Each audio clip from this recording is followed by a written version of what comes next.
Estem acostumats a gaudir dels concerts, a saltar i ballar a les places de cada poble, però qui s'hi amaga darrere? Qui hi treballa? Què passa des de que arriba el grup fins que comencen a tocar?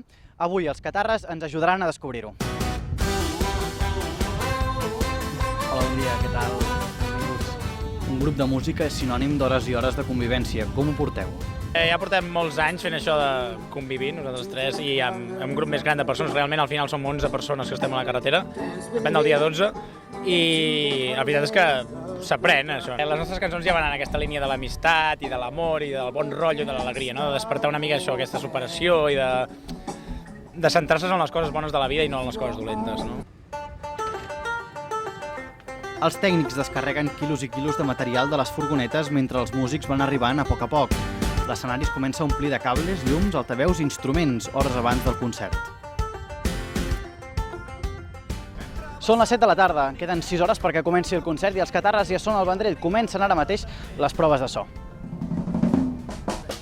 Bé, ara estem acabant de muntar tots els instruments a dalt i el que farem serà comprovar que ens arriben bé les línies i que tot funciona com ha d'anar, i després ho farem tots alhora, tocarem i ajustarem el nivell i l'equalització com sigui millor, perquè després del concert no tinguem sorpreses i tothom es pugui endur una bona sensació de concert. Perquè el concert rutlli no n'hi ha prou només amb els artistes i el tècnic de so. També són necessaris els il·luminadors o els encarregats de merchandising. Mai és tard per vendre una samarreta o un CD.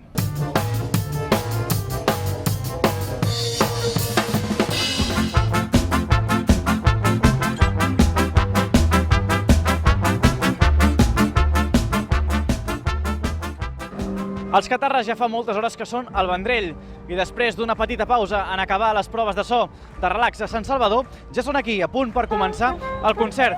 Però abans de cada concert sempre fan un ritual molt especial que té lloc en un espai com aquell.